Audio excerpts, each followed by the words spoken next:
देखिए, ये जो स्थिति डेवलप हो गई है देश के अंदर में, ये बिल्कुल मैं समझता हूँ कि बहुत ही चिंताजनक स्थिति हो गई है कि एक सरकार जो सत्ता में होती है वो एक सरकार गिराती है, उसमें से लोग तोड़ती है, उनको लाखों रुपए दिए जाते हैं, वो होटल में रहते हैं, उनके साथ पूरी बातचीत होती है और बातचीत हो करके जब वो लौटते हैं तो वहाँ पर एक सरकार बनाई जाती है।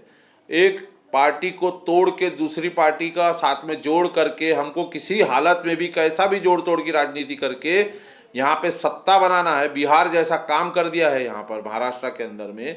और उसके बाद आज की तारीख में देश के अंदर में जो कानून है वो कानून के हिसाब से चलना चाहिए।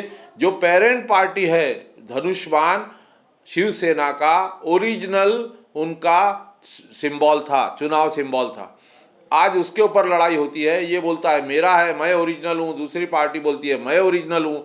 और देखा जा रहा है कि इसमें साफ क्लियर कट पक्षपात आ रहा है सामने कि ये सत्ता के साथ में गुट जुड़ा हुआ है उसको ओरिजिनल सिंबल दे दिया जाता है, और जो ओरिजिनल पार्टी है जिससे तोड़ के ये पार्टी बनाई गई है उसको कुछ दूसरा मशाल का चुनाव चिन्ह दे दिया जाता है। बिल्कुल ये एक बहुत चिंताजनक स्थिति है और ये देश में अभी देखने को मिल रही है। देखिए, कांग्रेस भी टूटी है।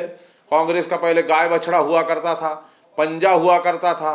पंजा से शरद पवार जब अलग निकले तो उन्होंने घड़ी बनाई और सब ये झगड़े पहले से चलते आए हैं, लेकिन कहीं पे भी ऐसा पक्षपात नहीं दिखता था जो आज दिख रहा है।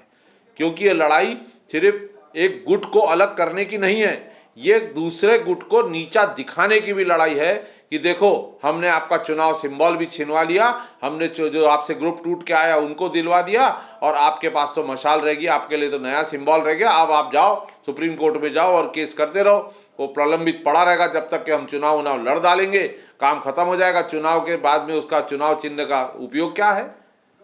तो बिल्कुल ये मैं समझता हूँ एक चिंताजनक स्थिति है। हम इसे ये नहीं कह सकते कि ये पार्टी का इंटरनल अफेयर है, हमको इसमें कोई लेना देना नहीं है, बिल्कुल नहीं। ये कल को किसी के साथ भी होगा, ये नहीं होना चाहिए। चुनाव आयोग ने, इस देश के कानून ने और इस देश के कोर्ट ने हम सबसे अपील करते हैं कि ऐसा होने देना गलत है। क्या आपको लगता है सर कि जो सरकारी एजेंसी है वो मौजूदा केंद्र सरकार के दबाव में काम कर? देखिए, आप अगर 2014 के पहले मोदी जी का वक्तव्य सुनेंगे तो उन्होंने ईडी, सीबीआई सबका नाम तोता रखा हुआ था कि ये यूपीए गवर्नमेंट के तोते हैं, ये पिंजरे में बंद है, इनको जैसा सिखाया जाता है वैसा काम करते हैं, वैसा ही बोला जा रहा है, इनको कोई काम करने का देश के कानून के हिसाब से काम नहीं हो रहा है। लेकिन आज 2024 आ रहा है, जहाँ जहाँ चुनाव होता है आप खुद देखते हैं वहाँ रेड डाली जाती है, वहाँ पे पार्टियों के लीडर्स के खिलाफ काम किया जाता है, वहाँ के लोग अगर नहीं टूटते हैं तो उनको नोटिसेस दी जाती है। आम आदमी पार्टी को तोड़ने की कोशिश की गई, हमारे लोगों को भी नोटिसेस दी गई, हमारे लोगों के ऊपर में भी रेड मारी गई, दुनिया भर का काम किया गया। किसी ना किसी तरीके से गवर्नमेंट एजेंसी का मिसयूज करके प्रेशर टैक्टिक्स बनाया जा रहा है। तो तोता तो इन्होंने बना दिया। सवाल तो ये उठा रहे थे तोता बना हुआ इन्होंने, तो सारी एजेंसीज को तोता बना दिया।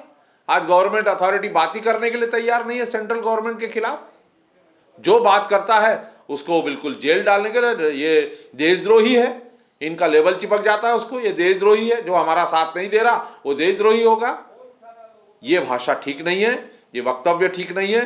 मैं अपने देश के लोगों से ये अपील करना चाहूँगा आपके माध्यम से कि इस बातचीत को समझो और अपने अधिकार को समझो और ऐसी सरकारों को चुन के मत दीजिए।